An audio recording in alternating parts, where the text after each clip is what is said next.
ভালো আছো? কি অবস্থা তোমাদের? পরীক্ষার হলে যে ওএমআর কি ভালো করে পূরণ করা শিখেছো? না শিখলে এখনই দেখে নাও কিভাবে করতে হবে। ভুল করা যাবে না, যাবে না, ভুল করলে খাতা বাদ হয়ে যাবে। সাথে থাকো। Viewers, তো সবার কি অবস্থা? সবাই চিন্তিত, কালকে তোমাদের পরীক্ষা। এখন আজকে আমরা কথা বলবো ওএমআর কিভাবে পূরণ করতে হবে, নাম্বার 1। নাম্বার 2, সবচেয়ে বেশি সমস্যা যেটা সেটা হলো ওএমআর এ ভুল করলে কি করব। মাথায় হাত। তো ওএমআর এ ভুল করলে কি করণীয় পরীক্ষা হলে সেটা নিয়ে আমরা আজকে কথা বলবো। নাম্বার 3, খাতার শুরুতে কি কি লিখতে হবে এবং অতিরিক্ত পেজ কোথায় লিখতে হবে এবং কোন কাজগুলো করা যাবে না, পরীক্ষার হলে করা যাবে না, সেগুলো নিয়ে কথা বলবো। তো সাথে থাকো। তো ফার্স্ট কথা আমরা খাতাটা নিয়ে কথা বলি। এটা হলো তোমাদের পরীক্ষার হলের যে খাতা সেটা। তো ভালো মতো একটু সামনে থেকে দেখান। তাহলে ফার্স্ট হলো এখানে এসএসসি লেখা আছে, এসএসসি টিক দিতে হবে। নাম্বার 2, এখানে এসএসসি লেখা আছে, এসএসসি কে ভর্ট করতে হবে। নাম্বার 3, রোল নাম্বারটা অবশ্যই বারবার চেক করবেন, আপনার এডমিট কার্ডে রোল নাম্বারটা ঠিক মতো এখানে লিখছেন কিনা। প্রয়োজনে 2বার চেক করবেন। যদি রোল নাম্বার ভুল হয় তাহলে কিন্তু অনেক প্রবলেম হতে পারে, সমাধানও আছে, আমি সেটাও বলে দিব। রেজিস্ট্রেশন নাম্বার 2বার করে চেক করবেন। এরপর হচ্ছে বিষয় কোড, অর্থাৎ যেদিন যে পরীক্ষাটা দিবেন এইখানে বিষয় কোডগুলো আছে তোমাদের। বাংলা হলে বাংলার বিষয় কোড 101, যেটা দিবেন ওইটা বিষয় কোড আছে, অবশ্যই এখান থেকে দেখে তারপরে ভরাট করবেন।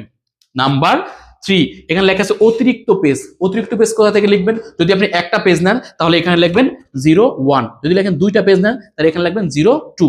বুঝতে পেরেছেন? 3টে হলে 3।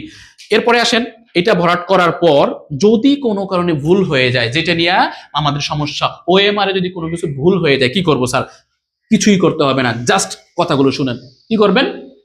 1 নম্বরে, যে টিচার আপনার কি থাকবে, হলে থাকবে, তাকে বলবেন এক্সকিউজ মি ম্যাম অথবা স্যার, ডাকবেন, আসবে। আসার পরে তার কাছে দাঁড়িয়ে বলবেন স্যার কোনো কারণে আমার এখানে রোল নাম্বার ছিল 8, আমি 7 ভরাট করে ফেলছি, কি করতে পারি? তখন সে তোমাকে বলে দিবে যে তুমি কাজ করো, যে আমার যে 8 আছে তুমি 8টাকেই পূরণ করো। আবারও বলছি কি, 8টাকেই পূরণ করো।